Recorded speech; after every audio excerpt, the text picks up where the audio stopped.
fact that they're split pushes, which is a second win condition for both of these teams. Heading into the Rift here for the fourth game of the day.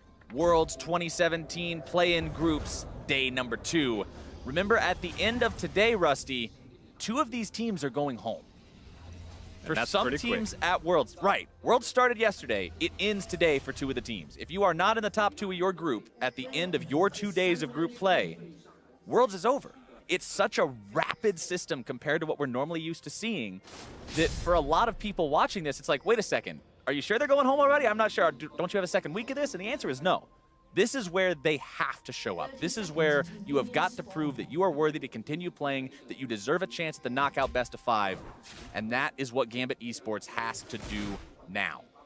All of the preparation, all of the time and planning that you spend absolutely does just wash away very quickly if you go without a victory. And for Gambit, they need to get that one, put themselves into the tie-break position up against Lion, who have looked fantastic. You would have to say, until this game plays out, undisputed the second best team in this group, and it's on Gambit to prove them otherwise. Lion, definitely surprising a lot of people so far. White Lotus and Seiya especially having very, very convincing performances on these carry champions. Great KDAs by these guys, great performances in general. Now we are seeing something different through the middle lane, actually, as we're looking at Kira against Seiya. One thing that I have to discuss about this is the Mana Crystal start. And, like, maybe not the most uncommon thing you'll ever see in Summoner's Rift, but it's not a Doran's Ring to win mid lane. It's not a Darksteel to have potion efficiency with your refillable potion there. It's the early recall, and usually you'll be looking at like the 18, 17 CS mark on the 3rd wave with the cannon minion. Once you get to that wave, if you're able to clear successfully in recall, then you'll have the tier, and that's about stacking up the tier earlier and being stronger when you hit mid-game. So that's the conscious decision that Kira has gone towards here, which to me indicates the jungler has to be a bit more passive. If you're Diamond Prox, and I mean, is Diamond Prox, is that a thing? Is that really going to be the game plan that you expect Gambit Esports to go for, right? Do you expect this team, known for their aggressive movements and their roaming and their playmaking, to play passively? And maybe it is. Maybe this is how they're going to change things up and potentially try to get themselves on the board here in day number 2. But they will have to go through Lion to do it. And right now, Audi moving up into Diamond Prox's territory. He did just go buff to buff and immediately look to invade.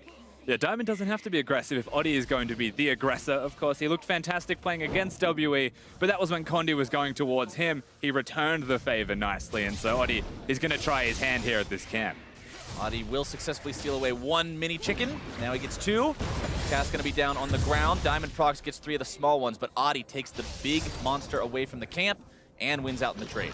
Yeah, gives him the Thunderlord's proc as well, and he's still got the red buff in advantage for himself, where Diamond Prox does not have that there. So Gambit Esports jungler not going to have the best experience around the red buff that he's looking towards himself. Audi has control, but you have to look towards the rest of the map. This 1v1 can go on forever. If Giral or Steos come over, if Kira or Seiya actually make it in, things could change. Steos trying to go for a little bit of a trade there. Giral jumping in, getting himself the heal with the Camille W. Also getting that nice kick there on the back end of it to make sure he wins out on the trade. But this is one of the most annoying situations to be in as a jungler, when the enemy jungler is stronger than you and just sits in your jungle and your team cannot help you. It's like modern Pudge Wars.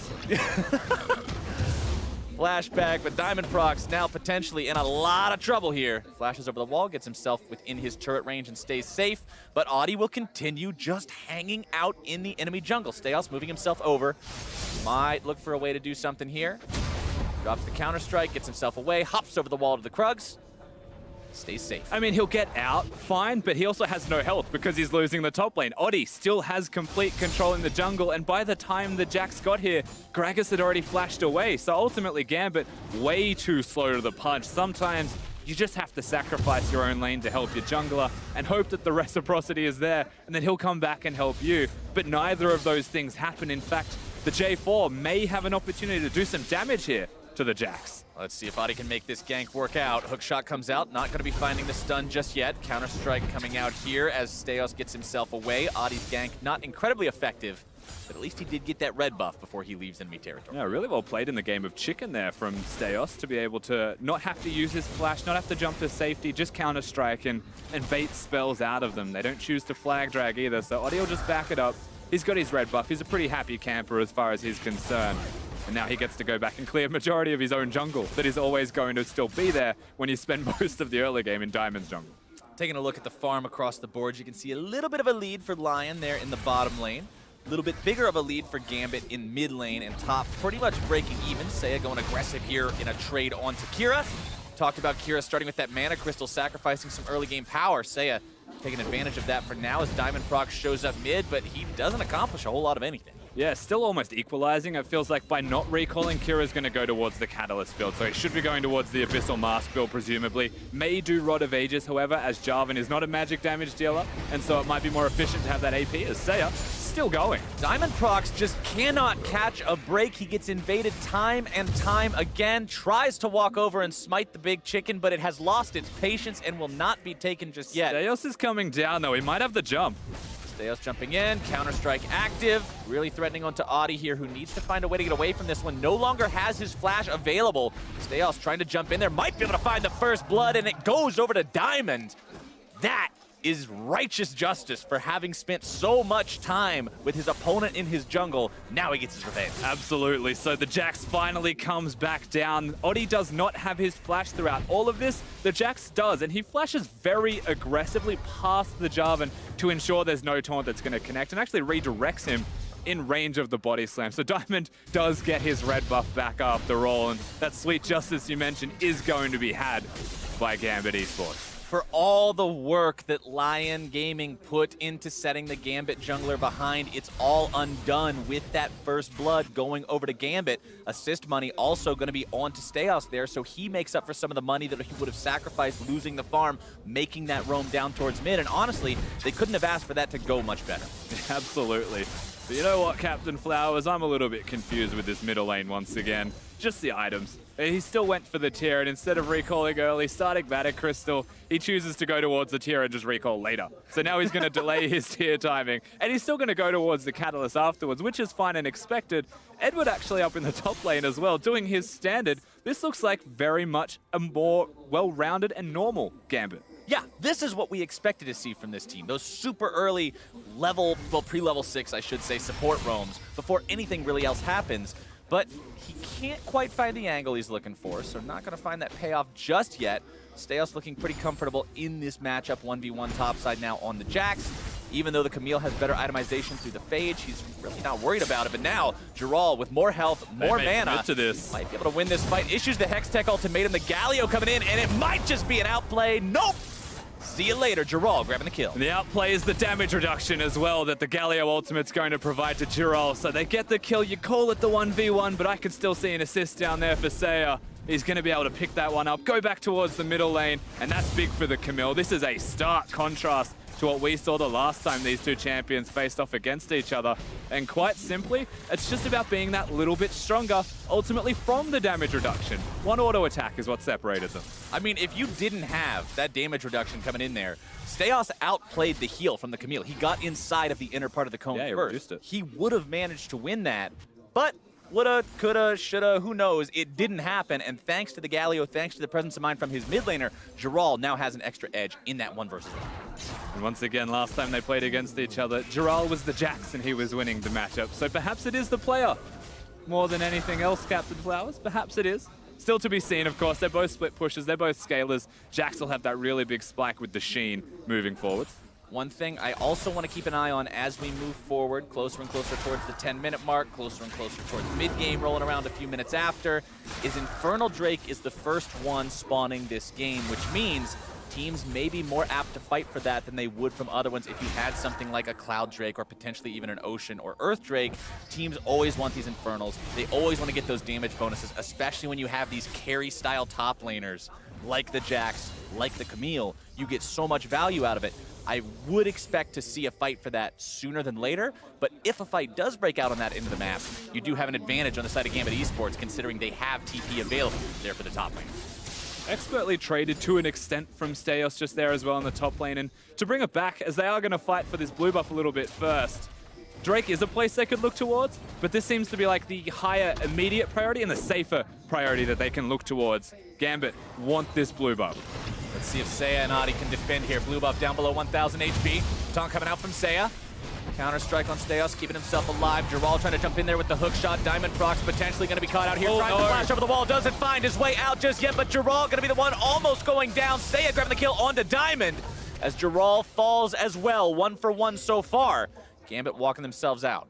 It's actually just going to reside as a 1-for-1 trade, but it's the jungler of Gambit Esports compared to the top laner of Lion that is going to go down. Jax will get a bit of extra time farming, but still with a Cassiopeia, with a Jax there, I don't think they want to do the Infernal Drake just because of the risk of the smite, and so it's a full reset. Unfortunately, I mean, they might have lost the one person they didn't want to lose when it came to fighting for this blue buff. Of course, we get to see this again. The thing I want to highlight is Kira has to flash early here, and Steos is never going to get a chance to use that due to the taunt from Seiya, preventing all of the damage. And at this point, you're like, wow, pretty good moment here for Lion, but 3-man body slam, even after the mistaken flash from Diamond Prox, is enough to be able to create a trade.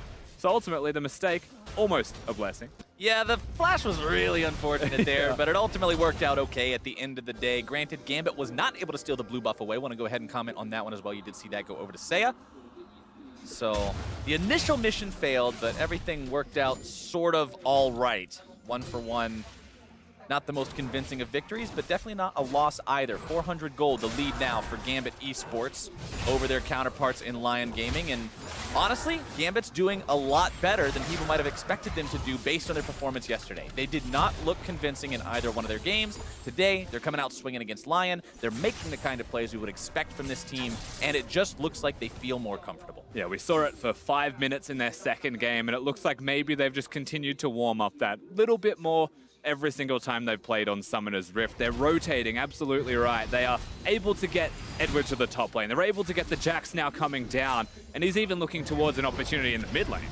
Whoop! Tries to jump in, but a good dodge away with a Justice Punch from Seiya will keep him nice and safe.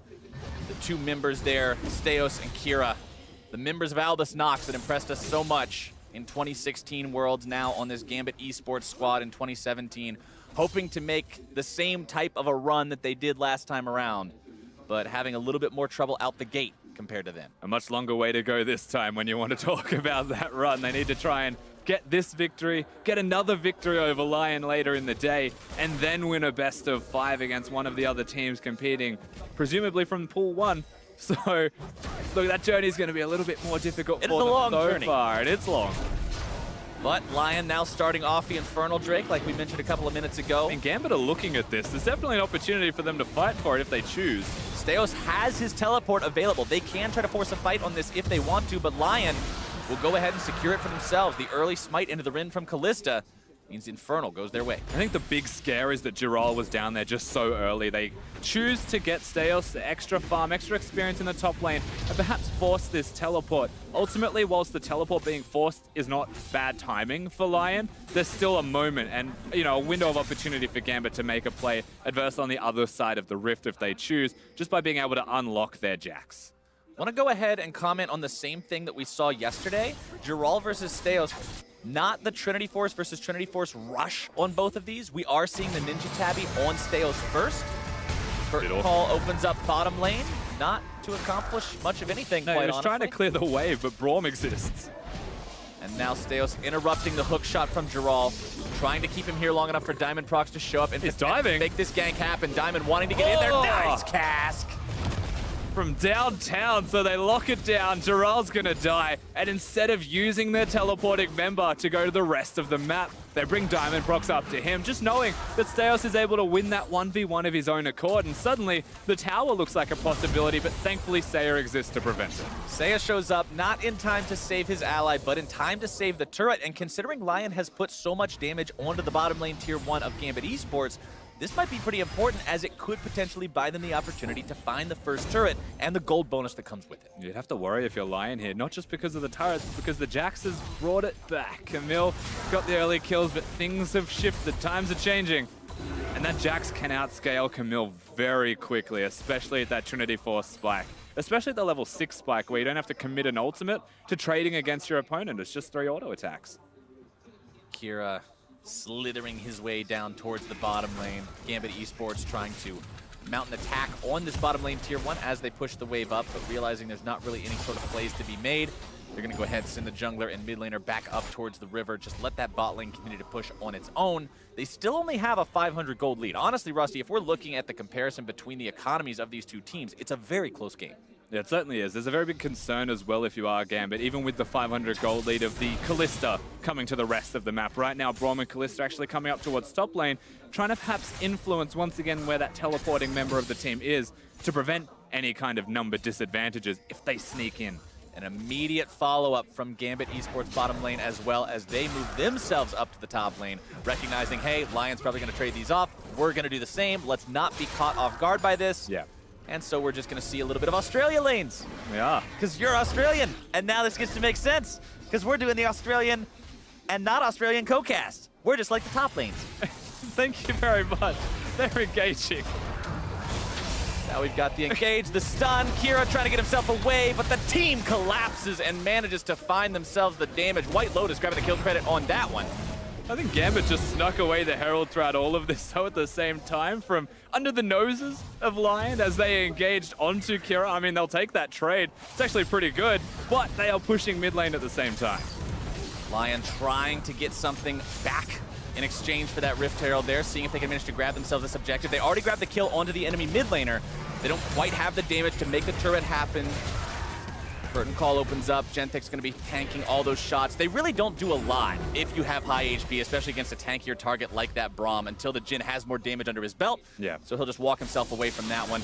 Gambit will hold the line at the turret. Yeah, and they're able to do that. Of course, even the fourth shot from Jhin was used just to clear the wave. He knows he's not doing all that much damage himself, hasn't completed the Infinity Edge, so not all that impactful. However, throughout all of this, whilst they only got damage on the mid lane turret, it's still good damage. They get the first turret in the bottom lane. The top lane's the place that they can look towards and send their duo, which has been controlling the 2v2. So ultimately, Lion, I'd say still in the driver's seat as far as the towers are concerned. It's just that we are seeing some fight in the Gambit system. They do have what it takes to keep up. Which is a lot of fun to see. This is what fans wanted to see from this team. For a lot of people, they were excited to see Gambit make their return to the world stage here in 2017. The last time we got to see this team at Worlds was 2012, 5 years ago. Long time ago. Many people hyped up, not just for the fact that this team has 2 Albus Nox Luna members, like we already talked about their impressive performance from 2016, but if you look at Diamond Prox and Edward, 2 of the old guard names from Moscow 5, one of the original teams that showed us what competitive League of Legends could look like way back in the heyday.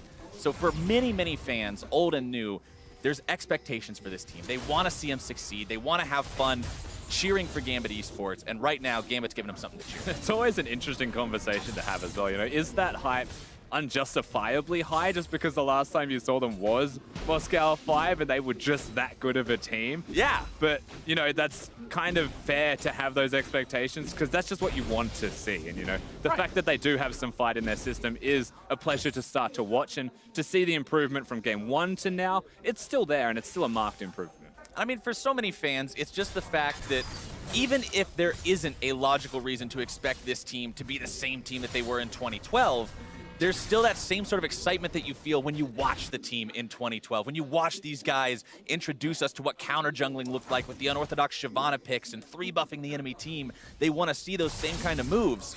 And now it's Steos. Might potentially they're engaging. 1 versus 2 here. They go in, issue the Hextech ultimatum. Geralt looking to find the damage, but Diamond Prox manages to make this an even fight after all.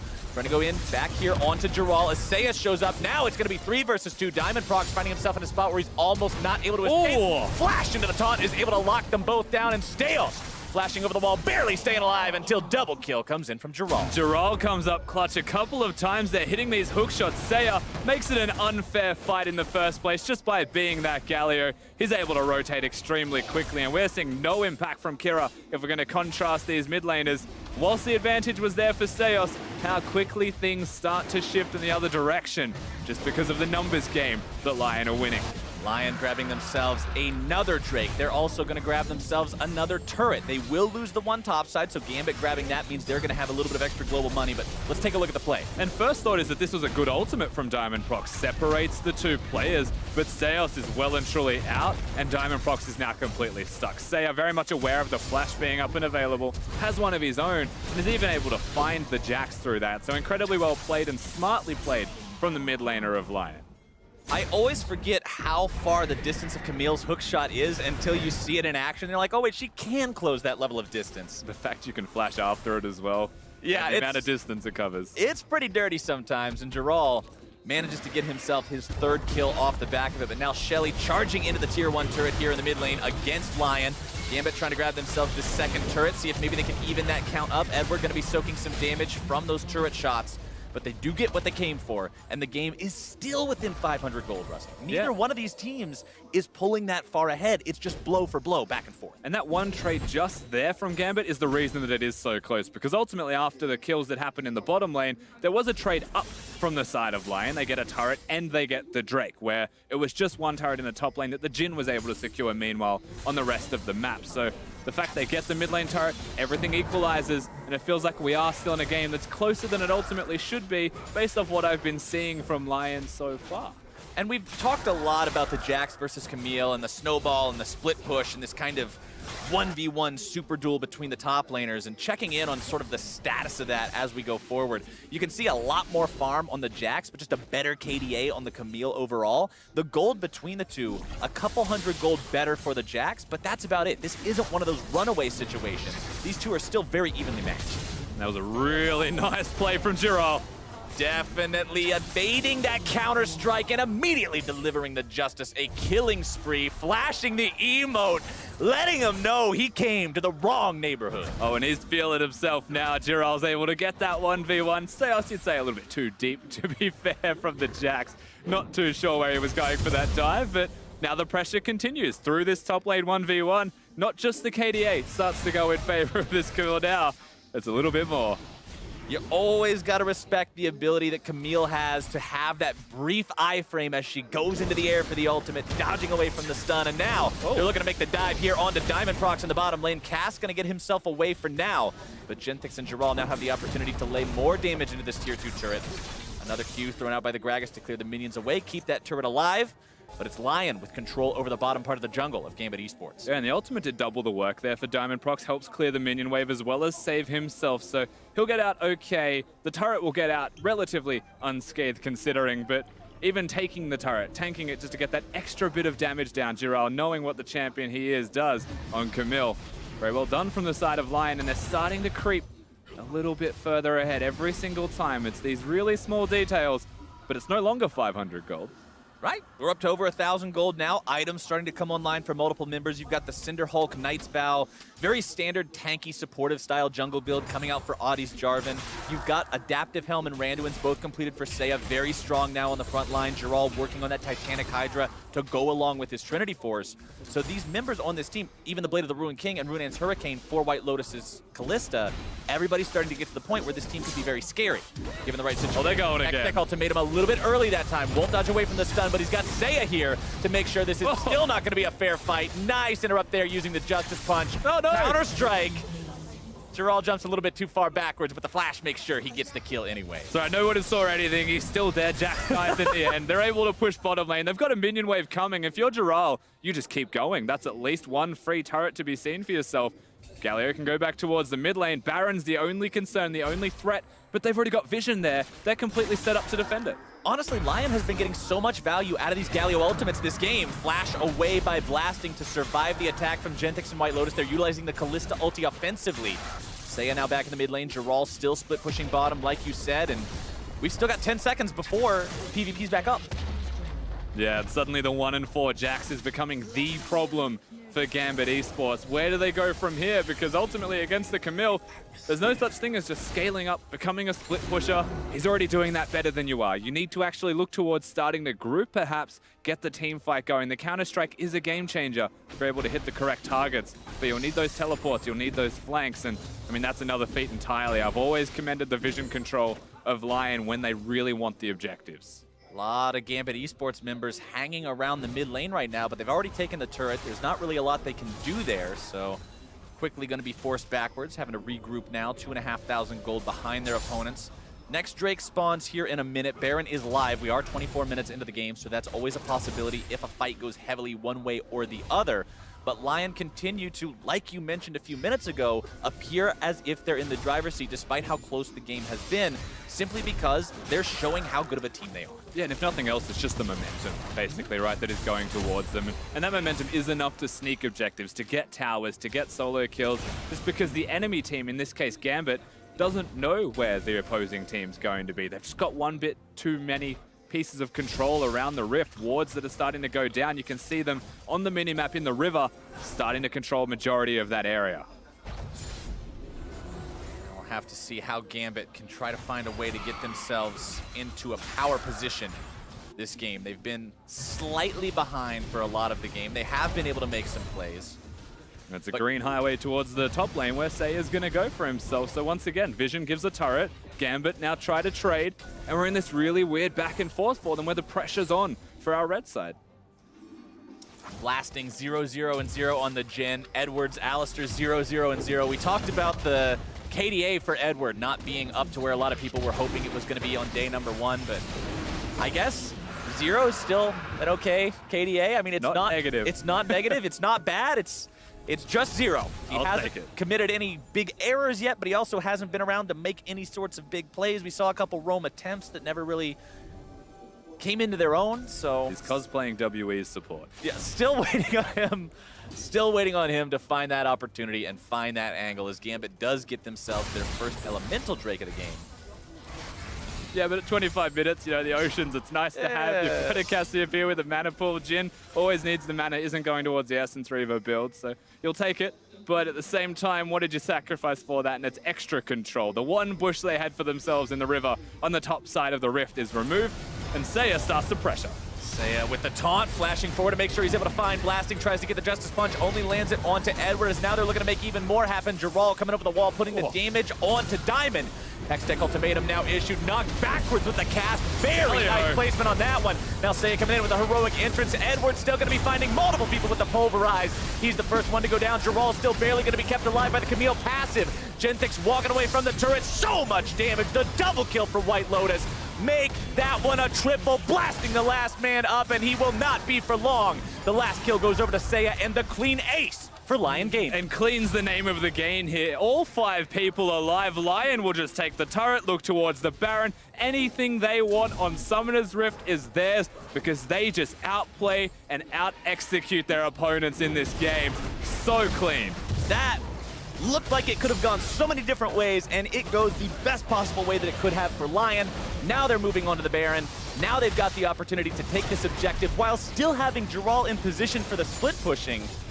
This has gone from close to very much not for Gambit Esports. And the craziest part about all of this is the engage looked a bit off from Giral. He thought, why is he going this far forwards onto a Gragas by himself? Of course, Saya is the one who kicks it off with the early flash, but Saya is also the person you look towards, not just for that flash, but to follow up Giral on his engage. This looks silly, but then suddenly silly is the best idea because Gragas' ultimate throws him into the middle of 3 of them. They're all knocked up. White Lotus free hitting the entire time, and if White Lotus is able to free hit, there is no way the Gambit are going to be able to win this team fight. Kira does not have the ultimate there to stop him. That was pretty much the moment it was over. And note, Saya, he is tanking the turret, even though you can barely see his health bar moving. Yeah, we talked about the tankiness of that Galio when we were talking about the items everybody has. It's real hard to hurt this guy. 5,761 damage from White Lotus's Kalista in that team fight. Closest person to do that on Gambit is 2,332 from Blasting. There's just no comparison. Not at all. Lion Gaming now with the Baron buff as well after that team fight. They did get the top lane in a turret through all of this. Momentum well and truly theirs. Gambit within the confines of their base predominantly from this point onwards. Desperate engage, perhaps the last option. They're the kind of team that will desperate engage, though. And that's what you've got to look for. This isn't a team that's simply going to cross their fingers and hope their opponents make some sort of a mistake. You look at Gambit Esports, you're looking at a team that will try to make some sort of a desperation play, maybe make it happen, make some sort of awesome pick. And the desperation play comes from removing Jax from the bottom lane. You can't actually use him to 1v1 Camille anymore. In fact, you can't really send anyone there, but it's too late almost. They have to send him down here. Jiral's already pressuring, and this gives the opportunity for things to shift. Steos goes in, manages to interrupt the hook shot. Now Edward going to be showing up to make sure this fight is not fair, but Seiya will find yet another awesome heroic entrance to buy his ally some time. Now he's going to be tanking 3, 4 different people, but Gargoyle's stone plate means he just does not care, Rusty. He actually didn't lose health, and there was 3 people there. In fact, he gained it through the stone plate. Lion now threatening 2 places at once. Lion will take down that bottom lane tier 3. Now they've got their eyes set on inhibitors. The rest of the team can rotate over if they like. They can continue split pushing with pressure on mid either.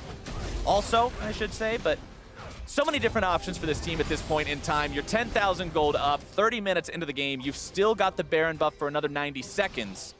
Gambit just have no way to really deal with these guys. The game seems completely out of their control. Yeah, we saw 1 point of hesitation from Lion. The recall, it's smart, it's safe. They'll be able to do this successfully. They'll still get a bit of extra push with the Baron buff in their pockets, but once they push bottom, once Dural tried to take on Steos in the 1v1, the fact that it was mid and bottom that they were pushing means it's 2 seconds, and then suddenly the whole team of Gambit can pivot there. So they have to back away, they have to respect. Instead of setting up the lane assignments to be top and bottom, which is further away, harder for them to rotate between, they choose mid lane. And you have to wonder if that's because of the Galio, but at level 16, his ultimate range covers that far. A little bit disorganized with the emote flashing there too. You see Seiya flash his. Gentix is like, oh, I can do that too. You got to flash them all at the exact same time to really show off that team synergy, but it's important, man. You got to get that going. They're probably, I'm just going to bet that they're saving it for the Nexus. Flash them all 5 at the same time as you take down the enemy Nexus. That's how you make it look clean. But now, Audi and the rest of Lion seeing if they're able to catch out Diamond Prox here, putting a lot of damage onto him. Dural wanting to jump in, but the flash away from the Gragas will keep him alive.